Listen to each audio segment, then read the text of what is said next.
Okay, jfrost here, doing your interview.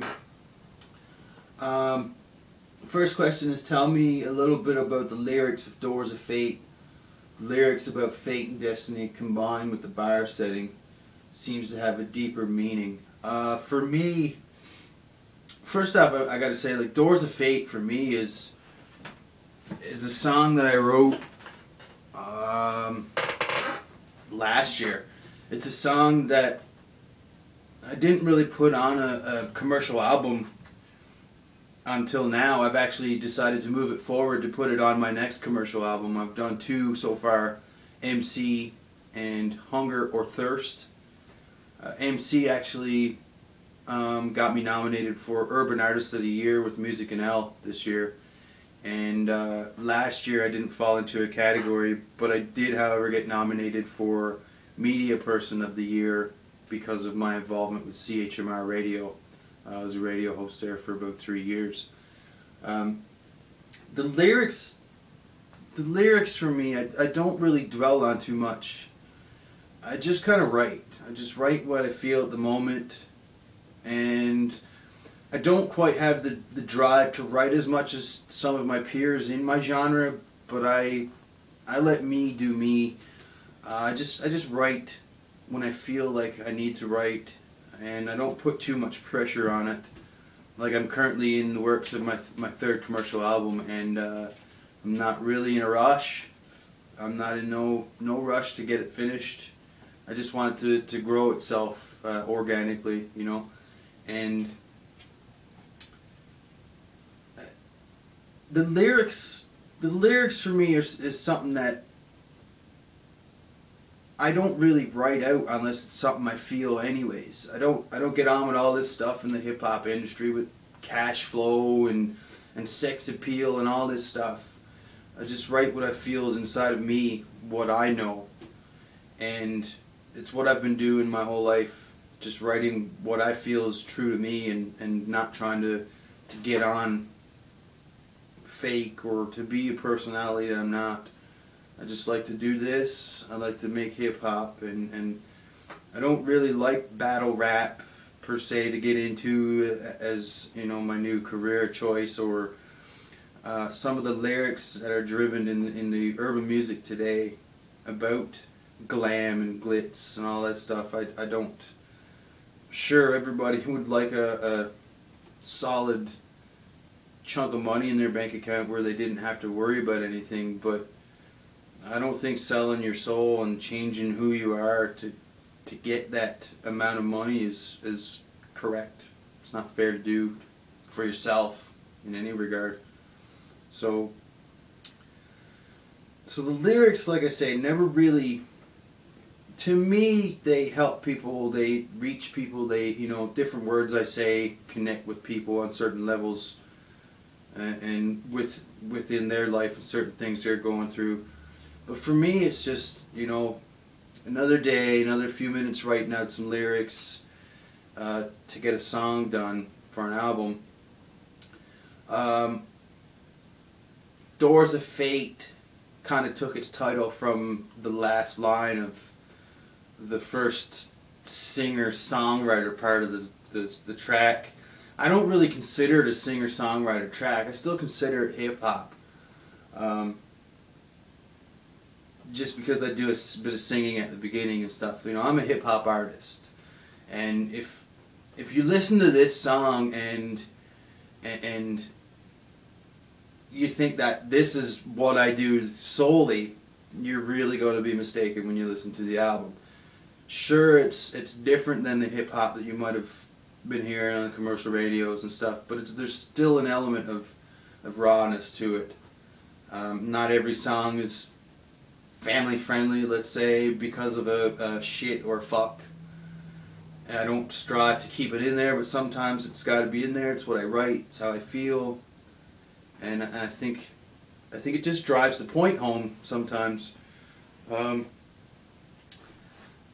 So yeah, like my lyrics, I just try and write lyrics that are true to me and what I see around me, and you know, if it comes out where it gives people hope and whatnot, And sure, I love those days when people were like, you know, I'm feeling those words, they're really getting me through. And, you know, the truth of the matter is, some of those words are the only thing getting me through in life.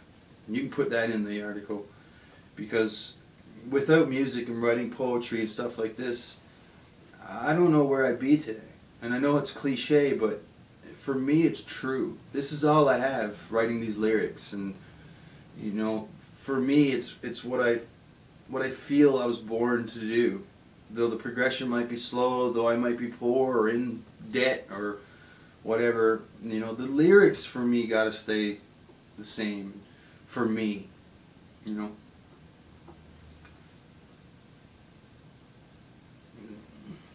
So it's kind of combined with the second question. What were you thinking about when you wrote the song? Like I said, it was closer to 2 years ago now. Like, and that's how the music industry works. Sometimes you write a song, you don't do much with it until, you know, until it's time for that song to be called up for an album, or until someone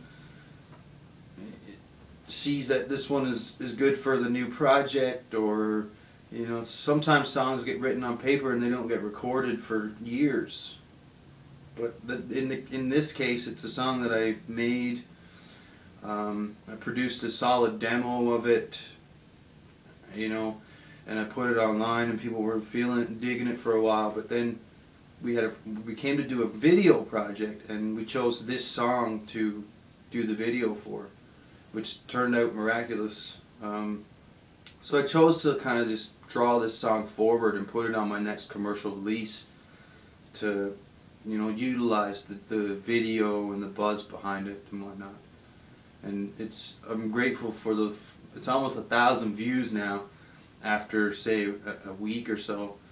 And to me, that's miraculous for what I do, being in such a Celtic-based music scene, I guess, and being an urban artist, trying to expose the urban art that's in our province.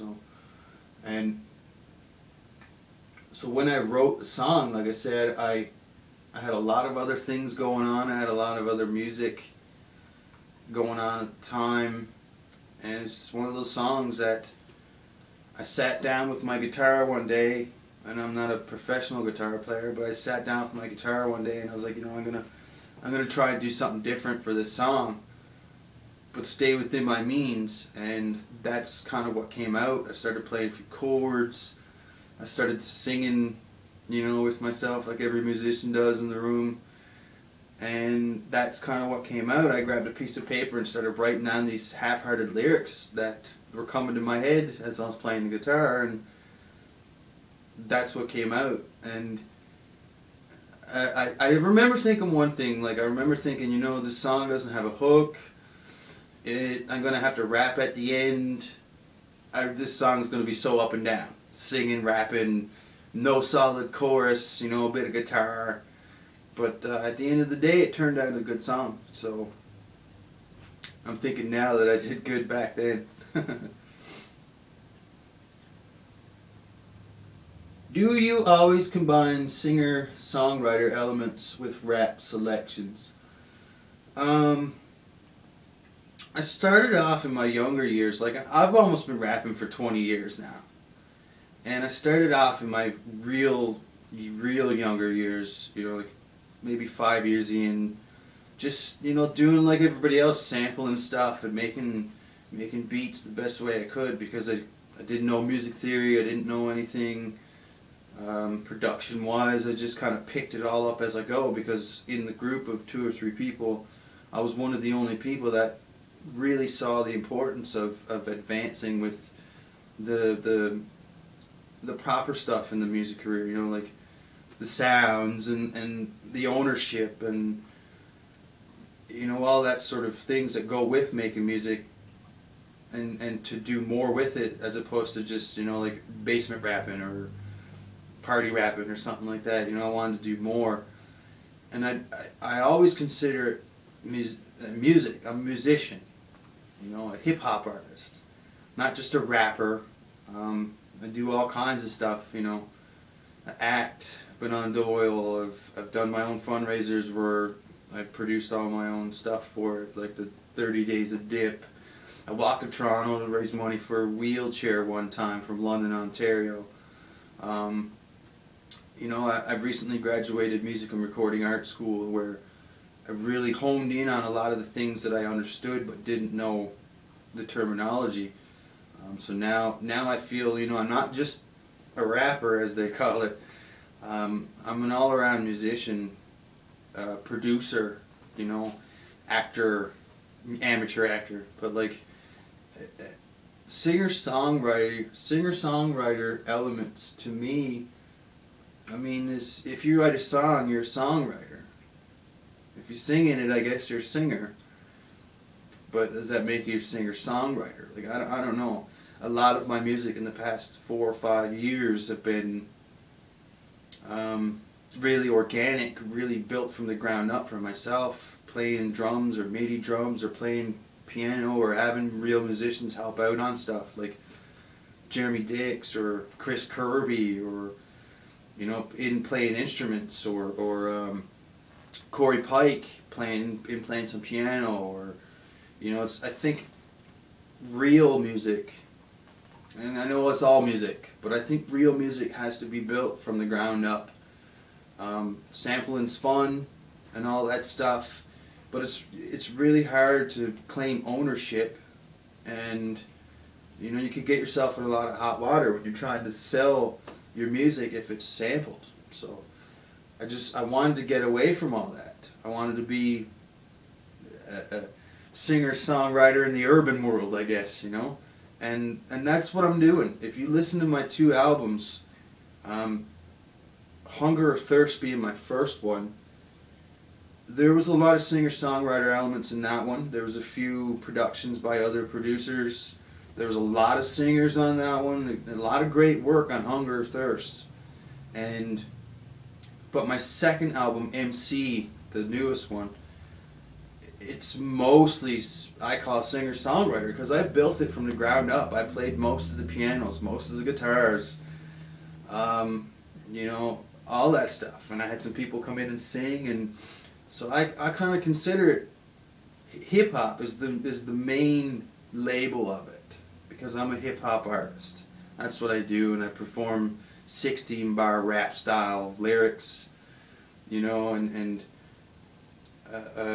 but I still kind of see an element of singer-songwriter in all of it if it's done organically, you know. And I think more music needs to be done organically. I keep joking with my friends saying, you know, who are they going to sample in, you know, 10 or 15 or 20 years?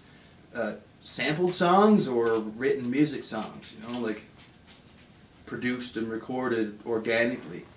So, you know, it might be a pipe dream, but it's kind of true knowing what I know now in the industry. You know, maybe people sample my stuff in 10 or 15 years, or, you know, maybe people won't even listen to my stuff. Who knows? But I think it's important to consider yourself an artist with singer-songwriter production elements in it, because it's one of the most important things that, you know, that grows music organically. So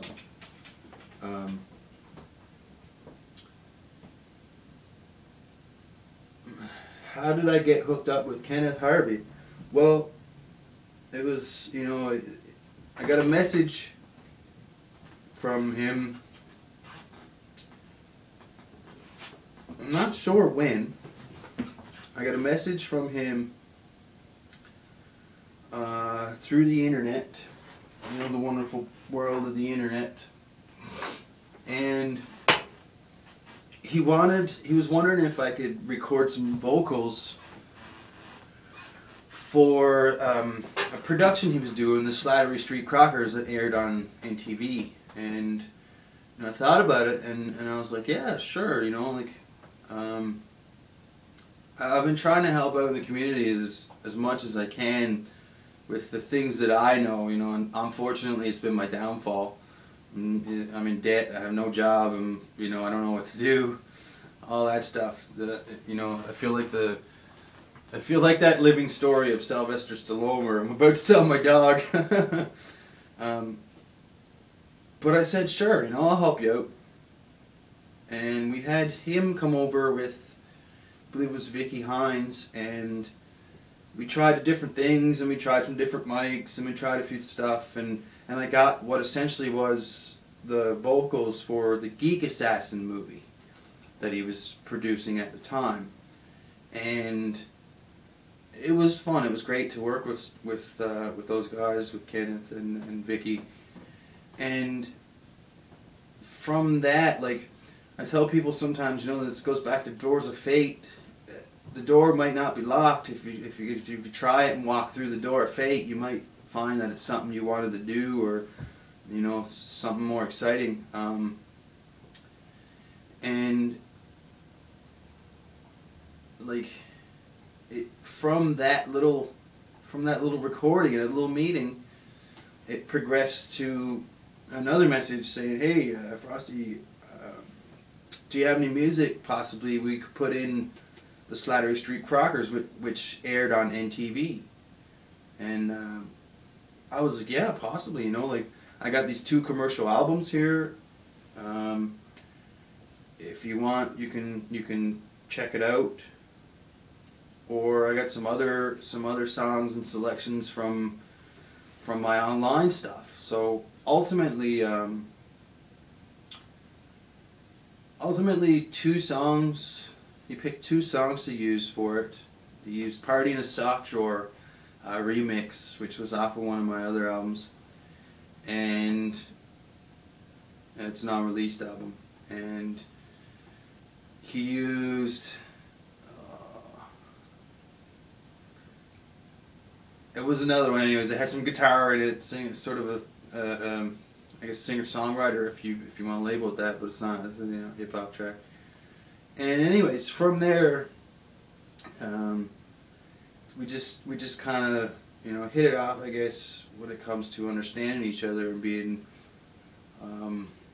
being sort of overlooked a lot of times for the stuff we do, or taken for granted, or, you know, like people say, "Oh, you're never going to do anything with this," or "give up," or we kind of connected on that same level. And so all these months later, he contacted me and was, I guess, you know, he got some stuff that he wanted to practice around with or whatever, and wanted to get into doing something different. You know, it was something different for him.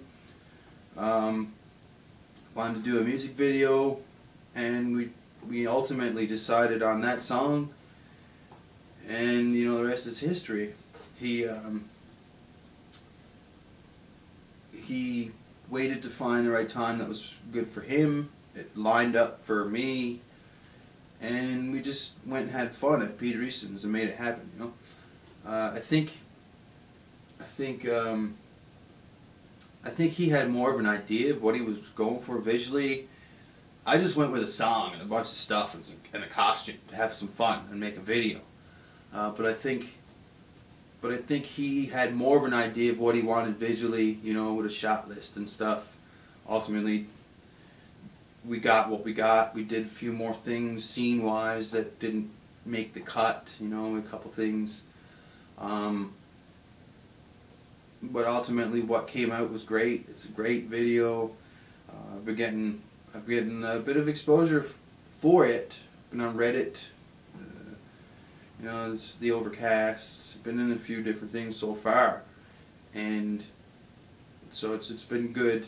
You know, will it make me rich? Will it, you know, pay my bills? No, I don't think so. It's not doing it. You know, I suffer from a learning disorder, which really has trickled into my life when it comes to paperwork and keeping stuff regulated. I'm overwhelmed, you know, I kind of need help with that. And it's sad to say, but I'm almost at the point where I want to give up because I'm feeling desperate, and I don't really know what to do other than, you know, go to some job that I'll probably get fired from, or it's, you know, it's not the ideal situation for me. But the video has been great exposure so far. So if the momentum keeps up and something happens from it, awesome. You know, you never know what's around the next corner, or like today it's May and we had snow, so and we just gotta keep plugging on, I guess. The cast members in the video: Peter Easton regulars or actors/volunteers?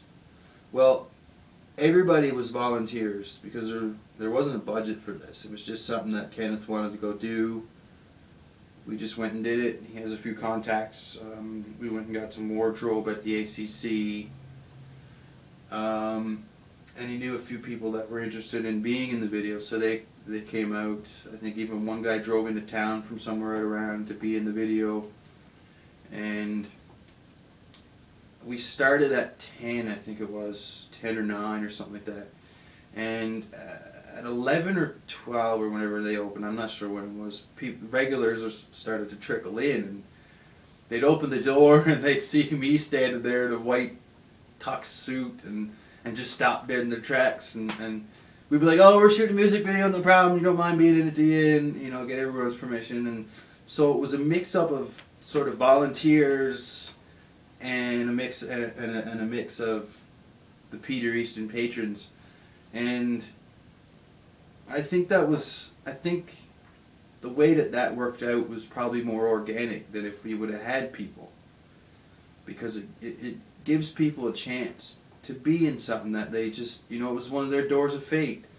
I did a video, a feel-good song for my new album, MC, and I went to this Mundy Pond skate park, and I just felt like that's where the video was going to be. And so there were a few kids there on scooters, and there were a few skater kids, and just to put it in perspective, the skater kids hate the scooter kids because they're always in the way, and you know, they don't understand, they're smaller and they don't understand, and the skater kids are trying to be more serious about what they do, and it's kind of stupid, really. But so when I showed up there, I had a few of the scooter kids in my video because they seemed like they were having a good time, and you know, it's all about just who's there sometimes for me at the moment when I'm getting footage for the video, to have people involved who normally wouldn't be involved or would think, oh, I want to be in a video or anything like that. Like, I've done my things. I've had a lot of experience doing fun things, you know. I didn't get in a movie and then be like, oh, I want to be in another movie because it's awesome. I just ebb and flow. I got in a movie. I'm going to be in the new Donnie Duffy movie. I did a film with Natalia Henley called Transient. Like I say, I was in Doyle. I was in Beatdown when that came around. That was pretty fun. But like, it's a door of fate. It's a door of fate. Like, life's a door of fate, you know. It's kind of upsetting for me that I'm going through such a hard time, and I would still like to give words of encouragement. It's kind of complex. It makes me feel weird at the end of the day that I can help people and tell people, you know, you should do this, or this is what I've done and it didn't work, or, you know, certain things, and trying to show people hope. And really inside, my hope is dwindling. So, but it's a door of fate. If you, like I say, people at Peter Easton's didn't know that they were going to show up that day and be in a door of fate, you know. So, and I really hope that there was a couple faces in there that got to see himself on film and in the video, and you know, it makes them feel happy and excited for something that they might not have done otherwise. And literally, it was the first time I've ever stepped in Peter Easton's. Being Captain J, I'm like a pirate here in town. Being Captain J, never gone to Peter Easton's. It kind of felt cool when I went in. You know, and the people there were great, real down to earth people. You know, and I feel good for them. It was pretty cool.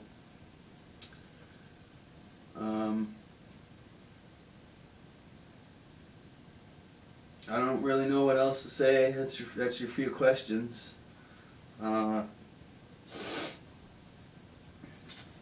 if you would like to put in that, you know, I run a charity as well, a SAFE program. Like, it's not a real registered charity. I would like for it to get off the ground. We do a couple little things here and there, but we've given away 3 guitars since I've started that. It's called the SAFE program, Sound and Arts for Everyone program. They're on Facebook, and you know, right now we're currently we're trying to raise $50 for Rennie's Mill School to donate to one of the students there on behalf of the SAFE program to get their Wi-Fi going. So they're having a read-a-thon for that.